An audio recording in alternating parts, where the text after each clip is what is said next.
खुलुमबाय स्टुडिअ दं आं राजीब बसुमतारी दिनै बिटिआर हाग्रा बिफाननि मावफुं सोद्रोमा रनजित बसुमतारी आरो खाम्फा बरगयारि बिथांमोना 14 नं चिरां दुवार बियाबाव सरकारि बिथिंजों मावफुंनायजों लोगोसे बिटिआर हाग्रा बिफाननि मावफुं सोद्रोमा रनजित बसुमतारी बिथाङा गावनि रां खरसा खालामनानै रायजो राजानि गोनांथि जानाय हाबाफारि मावफुंनायखौ दिनै बेखेवना होनाय जादों। थारैनो नंगौ बे समाव 14 नं चिरां दुवार बियाबाव मावफुं सोद्रोमा रनजित बसुमतारी बिथाङा गोबां माने खामानि बेखेवनाय जादों एबा गोबां माने खामानि मावफुंनानै होदों रायजो राजानि गोनांथि जानाय माखासे माने लामा दालां बायदि बायदि सरकारि बिथिंनिफ्राय मावफुं जानाय जादों आरो बे मावफुं जाखांनाय हाबाफारिखौ दिनै बिटिआर हाग्रा बिफाननि मावफुं सोद्रोमा रनजित बसुमतारी आरो खाम्फा बरगयारि बिथांमोना गावनि आखाइजोंनो बेखेवना होनायखौ बे समाव नुनो मोननाय जादों आरो बे समाव आथिखालनि बिटिआर हाग्रा बिफाननि मावफुं सोद्रोमा रनजित बसुमतारी बिथाङा रायजो राजानि गोनांथि जानाय लामा दालांफोरखौ मावफुंनानै बेखेवना होनायखौ लानानै ओनसोलनि रायजो राजाफोरा आथिखालनि बिटिआर हाग्रा बिफाननि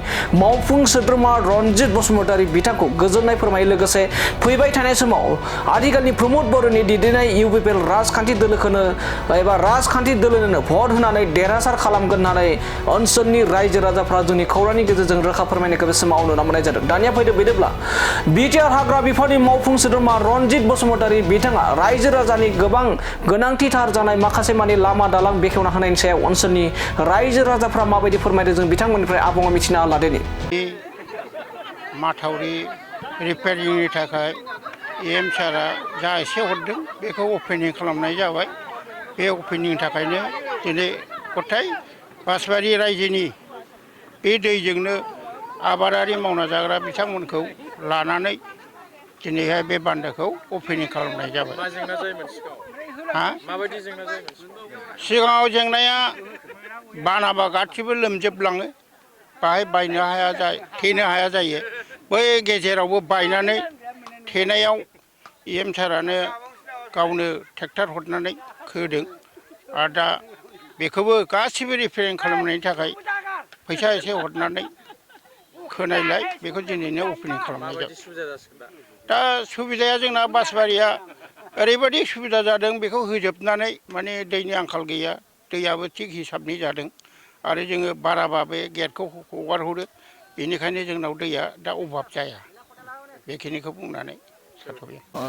जोंनियाथ' मा होनो थाबाय न' खाथिनि दालाङा मा होनो एसे प्रब्लेममोन, माने दंफांनिसोमोन आरोखि। ओमफ्राय दा बिटिआर सरकारनि मा होनो इउपिपिएल सरकारनि अननायाव मानाव गेदेर हाग्रा बिफाननि एम रनजित बसुमतारी सारनि अननायाव दा मोनबाय।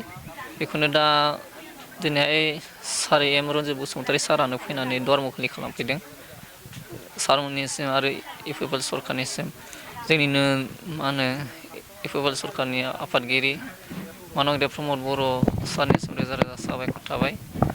इयुनावबो जाहाथे बेफोरबायदिनो बयनिबो थाखाय मोजां मोजां मावना होलांथों बेखौनो आङो आसा खालामबाय सारमोननिसिम। नों खोनानो मोन्दोंमोन नोंथाङा बिटिआर सरकारनिफ्राय माबायदि हेल्प मोननो हादोंमोन?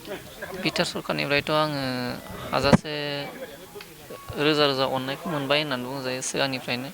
माने आङो सिगाङावबो एसे गोब्राब लोमजानानै दंमोन, ओमफ्राय बेवहायबो बिसोरो हाग्रा बिफाननि एम रनजित बसुमतारी सारमोनानो नायफैनानै अननाय होलांदों आरो अपारेसन खालामनायावबो बिसोरनो हेफाजाब मदद मोननानै अपारेसनाबो साक्सेस जादों आरो बेनिखायनो आं मानगदेब सारमोनखौ आङो रोजा रोजा साबायखर बावनाय थाबाय आरो आंनि गोसो गोरबोनिफ्राय।